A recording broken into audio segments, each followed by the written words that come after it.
What's going on, ladies and gentlemen? It's Daniel, and welcome back to our video. Today, we're going to talk about Twitter's potential ultimate demise, rate limit exceeded. Now, for those of you who have been following the story around Twitter, especially over the last couple of days, Elon Musk made a decision on Saturday that I feel was one of the worst decisions you can make toward a website, and it's called rate limit exceeded. Now, what is rate limit exceeded? Well, Elon announced that there were going to be a certain amount of tweets that you could look at per day. Originally, it was 6,000 for verified users that had the Twitter blue check. For unverified users who've been on the website for a long time, it was going to be 600. And for unverified users who just got on Twitter, it was going to be 300. Now, over time, the number has increased. It's 10,000 from what I understand for the verified users with the Twitter blue. It's 1,000 for the unverified users, so it's gone up from 600 to 1,000. And for the new ones, it's 500. Now, I will say this. The reason, from what I understand, that they are doing this is because of the data scraping. There's been a huge thing with data scraping that's been going on for a very, very long time,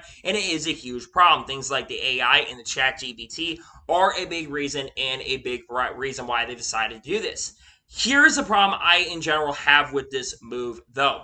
This is the wrong way to go about this. And some people theorize that the website, that Elon did something that crashed the website, but limiting how much people can look at tweets is going to kill Twitter in a really, really big way.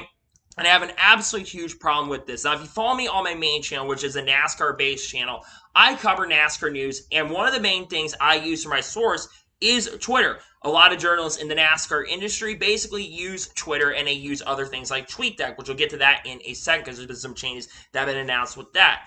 I don't like the fact that Elon is basically having a rate limit exceeded thing for Twitter because it's going to kill the website. If you're not letting people use Twitter for how long they want to, it is going to kill the website. Now, granted, I will say one thing that if you're doing like 100,000 or a million looks per day, you probably do need to get outside, which one of the things that people say is basically Elon saying, hey, everyone shouldn't be on Twitter every second of the day. But basically, you need to go outside and not be on Twitter.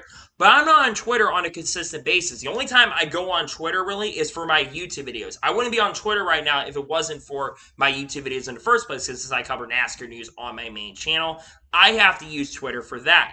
Now let's go to TweetDeck. So I have found out a backup plan to basically use TweetDeck. However, it was announced yesterday or on Sunday, if I'm not mistaken, that they're now going to start charging you in order to use TweetDeck. You would have to pay for Twitter Blue, which I believe is, I think, $8 or $9 a month. And I think this is Elon's way of trying to convert people to use Twitter Blue. Here's the problem with that.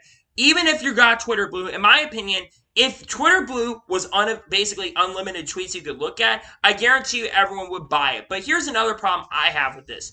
Twitter used to not cost money. I don't understand why he's charging people to look at tweets. And I don't understand why he's limiting the amount of tweets that you could look at. I think it's overall a terrible decision by Elon Musk. And I think Elon Musk, I thought when Elon came in this website and was going to come in and take over, I thought Elon was going to do a very, very good job. But I think a lot of stuff that Elon has done has been absolutely more harm than good.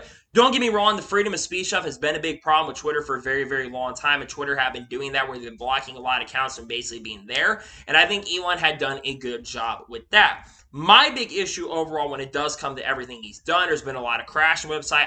Ever since he took over, there's been more crashing of the website, and Twitter been going down a lot more frequently since Elon took over because he fired a lot of people that worked at Twitter. I believe they had 8,000 or 9,000 employees that worked there, and he fired a majority of that staff. I think there's only like 2,000 engineers I think are working there currently at the moment right now.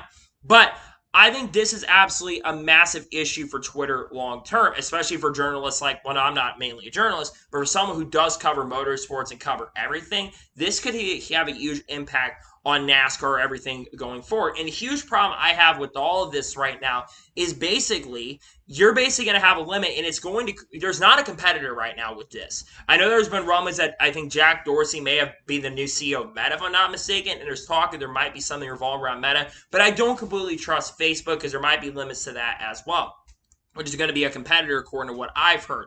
This is the thing I get frustrated about. I don't use Twitter frequently. A lot of people don't use Twitter frequently. And let's be honest, a majority of the people that use Twitter don't basically have the Twitter Blue. Only a small fraction of his base has Twitter Blue. And the reason he's got Twitter Blue is because he bought Twitter for $44 billion, which is an insane amount of money for a website like Twitter. If he bought it for like $10 or $20 billion, I guarantee you he would not have basically have a Twitter Blue situation, but Jack wanted a lot of money, so therefore that is a big issue. But this is going to have a huge effect in a negative way. There are positives. Number one, I don't think everyone should be sitting on Twitter every second of the day. I think that is a huge problem on its own. But I think a huge negative to this on its own is that you're going to lose a lot of your traction. Imagine YouTube limiting how many videos you can watch every single day, or Instagram letting you see a certain amount of photos per day, or with Snapchat only allowing to see a certain amount of people on Snapchat's videos or photos every day, or TikTok allowing basically having a limit on how many reels and things you could look at on TikTok. That's basically what Twitter has done here, and I think this is going to kill Twitter overall.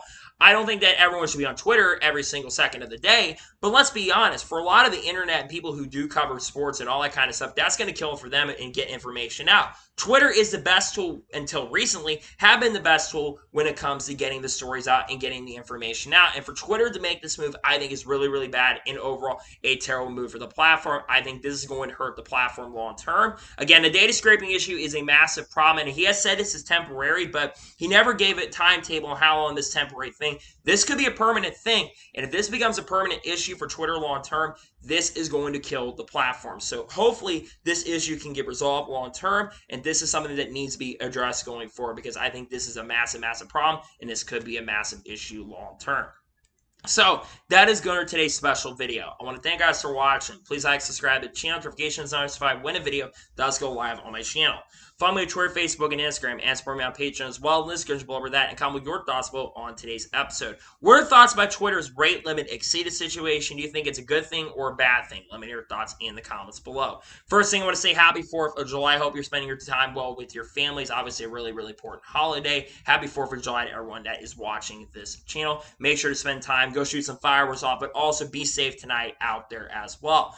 I'm not sure when another video is going to be dropping on the channel. Again, this channel is not going to be a fully active channel on a consistent basis, so we'll have to wait and see when more content does get released on this channel, but I've been back. Hopefully I'll have more videos released at some point. I may talk about some more stuff when it comes to sports and all that kind of stuff in the future, including maybe doing some predictions for the NFL, or maybe doing some predictions for the MLB playoffs. We'll have to wait and see what happens. Also, make sure to subscribe to the main channel. We're getting close to 2,000 on that channel, and also subscribe to the channel if you're new as well. We're trying to get to 100 subscribers on this channel. If we could do that, I would really, really appreciate it.